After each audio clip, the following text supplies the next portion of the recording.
Hello friends, welcome back to my channel. তো আজকে আমি করব চিলি পনির। তার জন্য 500 গ্রাম পনির নিয়ে নিয়েছি। তো এবার আমি নেব অ্যারারুট। তোমরা চাইলে কর্নফ্লাওয়ারও নিতে পারো, যার যেটা চয়েস। তো আমি অ্যারারুটটা পছন্দ করি বলে আমি অ্যারারুটটা নিয়েছি।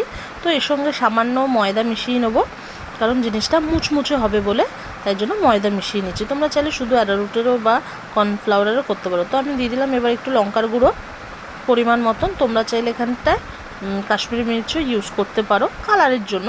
তো আমি একটু ঝালের জন্য প্লাস কালারের জন্য এটাই ইউজ করলাম, ভালো কালার আসে। তো এবার দিয়ে দিলাম একটু নুন। আমাদের লঙ্কার গুঁড়োটা না সত্যি ভালো, খুব ভালো কালার আসে লালচে। এবার দিয়ে দেবো আমি জলটা দিয়ে ব্যাটারটাকে খুব ভালো করে মেশাবো। তবে জিনিসটা কিন্তু পাতলা করব না, একটু ঘন করব। একটু না, বেশ ভালোই ঘন করব, যাতে পনিরের কোটেশনটা ঠিকঠাক করে হয়। তো এবার আমি পনিরগুলো ঢেলে দিয়ে হালকা করে ভালো করে মিক্সড করব। কিন্তু তোমরা কিন্তু সাবধানে মিক্স করো, কারণ পনির কিন্তু ভেঙে যেতে পারে। তাই জন্য যখন মিক্সটা করবে খুব সাবধানে করবে, একদম বেশি তাড়াহুড়ো করবে না। তো চলো, গল্প করতে করতে এবার কড়াইটা বসিয়ে দিই। তো কড়াইটা বসিয়ে তেলটা ঢেলে দিলাম। তো তেলটা যতক্ষণ গরম হবে ততক্ষণ আমরা ওয়েট করব। তা তোমরাও ওয়েট করো আমার সঙ্গে। তো খেয়াল রাখবে যে তেলটা যাতে ভালো করে গরম হয়, উষ্ণ গরম হতে হতেই দিয়ে দেবে না। তেলটা গরম না হওয়া পর্যন্ত ওয়েট করবে। তেলটা যখন ভালোভাবে গরম হয়ে যাবে তখন আস্তে আস্তে পনিরগুলো ছেড়ে দেবে। হ্যাঁ, আর একটা কথা, একবারে কিন্তু পুরো পনির ছাড়বে না। কারণ কেন বলো তো, পনির তো খুব নরম জিনিস। পনিরটা যদি তুমি একবারে সব ছাড়ো তাহলে কি হবে, তোমার জিনিসটা ওলট পালট করতে, মানে পার্ট বাই পার্ট ভাজতেও তো তোমার অসুবিধা হবে, ভেঙে যাবে। কারণ ও তো সেরকম স্পেস পাবে না, না? তার জন্য চেষ্টা করবে, যার যে আমার 500 গ্রাম পনির আমি 3বারে ভেজেছি। এবার যার যে পরিমাণ পনির থাকবে বুঝে তোমরা সেরকম 2বারে হোক, 3বারে হোক কি 4বারে হোক সেরকমভাবে ভাজবে। তাহলে জিনিসটাও ভালো ভাজা হবে আর পনিরগুলোও কিন্তু ভেঙে যাবে না। তো আমি অলরেডি দিয়ে দিয়েছি পনির, এক পিঠ ভাজা প্রায় হয়ে এসছে ভাজা। তো আমি ওটাকে ঘুরিয়ে দেবো, ঘুরিয়ে অন্য পিঠটা ভাজা হবে। কারণ দুটো পিঠ না ভাজলে কাঁচা কাঁচা থেকে যাবে। কিন্তু ভাজাটা দেখেছো তো কীরকম ব্রাউনিশ এসছে। প্রতিটা পিঠই তোমাকে ভালো করে ভাজতে হবে। কারণ কেন বলো তো, ব্রাউনিশ যদি না ভাজো, এই যে দেখছো এই পিঠগুলো এখনও ব্রাউনিশ হয়নি, তাহলে না জিনিসটা কাঁচা কাঁচা লাগবে, খেতে ভালো লাগবে না। কারণ পনিরটাও তো নরম জিনিস, তার মধ্যে কোটেশনটাও যদি তোমার নরম থাকে, জিনিসটা কাদা কাদা টাইপের একটা ফিলিংস চলে আসবে। তো ব্রাউনিশ করে ভেজে নেবে, ভেজে নিয়ে তারপরে পনিরগুলো তুলবে। তো আমারও মোটামুটি এখানে ভাজা হয়ে এসছে। তো আমি এবার একটা খালি পাত্র নিয়ে নেবো, খালি পাত্রর মধ্যে ভাজা পনিরগুলো তুলে নেবো। তো এই দেখো, আমি দেখিয়ে দিলাম খালি পাত্র নিয়েছি। তো আমি ওর মধ্যে এখন তুলে দিই পনিরগুলো এক এক করে।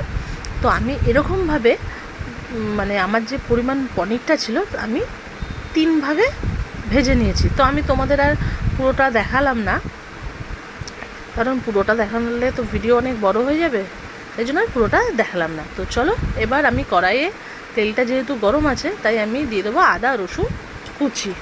তো আমার ক্যামেরাটা দেখো ঝাপসা হয়ে গেছে, আসলে গরম ধোয়াতে ঝাপসা হয়ে গেছে জিনিসটা। এই আদা রসুন ফোড়ন দিয়েছি। তো আদা রসুন ফোড়ন দিয়েছি, এটা হালকা একটু নাড়িয়েই আমি দিয়ে দেবো কুচিয়ে রাখা লঙ্কা। তো লঙ্কা তোমরা চাইলে দিতেও পারো, নাও দিতে পারো। আমরা একটু ঝাল পছন্দ করি বলে আমরা লঙ্কাটা এখানে ইউজ করেছি। বা একটু হালকা, মানে অল্প লঙ্কাও দিতে পারো, যার যেরকম ঝালের, বা যে না খাও সে দেবে না। তো আদা রসুন কুচি আর লঙ্কাটা বেশ খানিকটা ফ্রাই করে নেওয়ার পর আমার কুচিয়ে রাখা যে ক্যাপসিকাম ছিল সেটা আমি দিয়ে দেবো। তো আমি এখানে গ্রিন ক্যাপসিকাম ইউজ করেছি, তোমরা চাইলে ইয়েলো বা রেড ক্যাপসিকামও ইউজ করতে পারো, যার যেটা চয়েস। আমার ঘরে এটা ছিল তাই আমি এটাই ইউজ করে নিয়েছি। হাতের সামনে যেটা পাওয়া যায় সেটা দিয়েই তো রান্না করতে হয়, না? তো চলো, তারপরে এবার দিয়ে দেবো পেঁয়াজ। তো পেঁয়াজটা দিয়ে পরিমাণ মতন একটু নুন দিয়ে দেবো হালকা করে। কারণ আমরা তো ছোটোবেলা থেকেই শুনে এসেছি মা ঠাকুমা দিদাদের কাছ থেকে, যে কোনো সবজি ভাজার সময় নুন দিতে হয়। নুন না দিলে সবজিটা আলনা আলনা লাগে, সেটা টেস্টও আসে না, সঙ্গে সবজিটা তাড়াতাড়ি মজে। তো আমি না, এই চিলি চিকেনই বলো আর তোমরা চিলি পনিরও বলো, আমি না, মানে এইসব জিনিসের ক্ষেত্রে সবজিটাকে একটু বেশি ফ্রাই পছন্দ করি, নাহলে আমার ঠিক ভালো লাগে না। তো দেখো, আমি এখানে নিয়ে নিয়েছি সয়া সস। তো তোমাদের সেটাই আবার একটু ভিডিও করে দেখালাম যে সয়া সসটা নিয়েছি। তো এর মধ্যে আমি দিয়ে দেবো সস, আমি রেড টমেটো কেচাপটা নিয়েছি, তো আমি দিয়ে দিলাম সস। তো এই দুটো মিশ্রণ আমি একেবারে কড়াইয়ে ঢালবো, কারণ আমার সবজিটা একদম ফ্রাই হয়ে এসছে, যেরকম আমি চাই, একটু বেশি ফ্রাই হবে, ব্রাউনিশ ব্রাউনিশ হয়ে এসছে। তো এবার আমি বেশি কথা বলে না বলে সসটা দিয়ে দিই। চলো, তো সসটা দিয়ে দিয়েছি। দেওয়ার পরে বাটির গায়ে যে সসটা আছে না, সেটাও আমি একটু হালকা অল্প পরিমাণ জল দিয়ে জাস্ট ওটাকে মিক্সড করে দিয়ে দিয়েছি, কারণ বাটির গায়েও আমাদের অনেকটা পরিমাণ সস লেগে থাকে না, ফেলতে গায়ে লাগে। আফটার অল আমরা মিডিল ক্লাস। তো চলো, দিয়ে দিলাম, দিয়ে ভালো করে সবজিগুলোকে সস দিয়ে টস করতে হবে। তো আমি টসটা করি কারণ আমরা পছন্দ করি খুব ফ্রাই করা, মানে যে কোনো মশলা বলো যাই বলো, সেটা দিয়ে যে কোনো সবজি তুমি যত ফ্রাই করবে না, তার খাওয়ার টেস্টটাও আলাদা রকমই আসে। তো দেখো অলমোস্ট ফ্রাই হয়ে এসছে। আমি কিন্তু এখানে জল মেশাইনি, ওই যে বললাম একদম জাস্ট এক ছিপির মতন, হয়তো বোতলের এক ছিপির মতন জল আমি জাস্ট দিয়ে সসটা ধুয়ে দিয়েছি। তো এই ফ্রাইটা হওয়ার পর কিন্তু আমি জল অ্যাড করব। তো আমি তোমরাও এখানে দেখতে পাচ্ছ আমার সঙ্গে যে সসটা আমি অলমোস্ট একদম ফ্রাই করে নিয়েছি। তো এবার জলটা আমি অ্যাড করে দিই, কারণ এরপরে নাহলে একটু পুড়ে পুড়ে যাবে না। তো চলো, জল অ্যাড করে দিলাম। তো আমি একদম খুব বেশি জল দিলাম না, কারণ আমি একটু ড্রাই করব চিলি চিকেনটাকে। তো বলো বন্ধুরা, রেড চিলি ছাড়াও আমার চিলি পনিরের কালারটা কীরকম এসছে বলো? বেশ ভালোই লাগছে, কিন্তু ইয়ামি ইয়ামি লাগছে, মনে হচ্ছে টেস্টফুলি হবে, মনে হচ্ছে কি টেস্টফুলি হবে। তো চলো পনিরটাও দিয়ে দিই কথা বলতে বলতে, আর ভালো করে পনিরটাকে মিক্সড করি। তো আমার রান্নাটা কীরকম লাগছে বন্ধুরা, তোমাদের যদি ভালো লাগে আমার চ্যানেলটাকে প্লিজ প্লিজ সাবস্ক্রাইব করো, লাইক করো, কমেন্ট করো কীরকম লাগছে না লাগছে। তো চলো আমি মিশিয়ে নিই ভালো করে।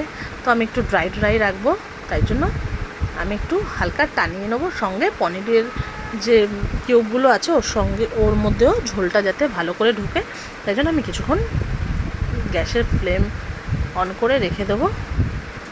যখন একটু টেনে আসবে, দেখতে পাচ্ছ ফুটছে, এবার আমি একটু দিয়ে দিলাম ওই অ্যারারুটের যে জলটা ছিল না, বাটিতে ছিল, ওটাতে আমি একটু জল দিয়ে হালকা মিশিয়ে দিয়ে দিয়েছি, কারণ তাতে ঝোলের ঘনত্বটা আসে। যে চিলি চিকেন বলো আর চিলি পনিরই বলো, একটু অ্যারারুট যদি তুমি গুলে দিয়ে দাও না, তাহলে দেখবে ঝোলটা একটু ঘনত্ব ভাব চলে আসে।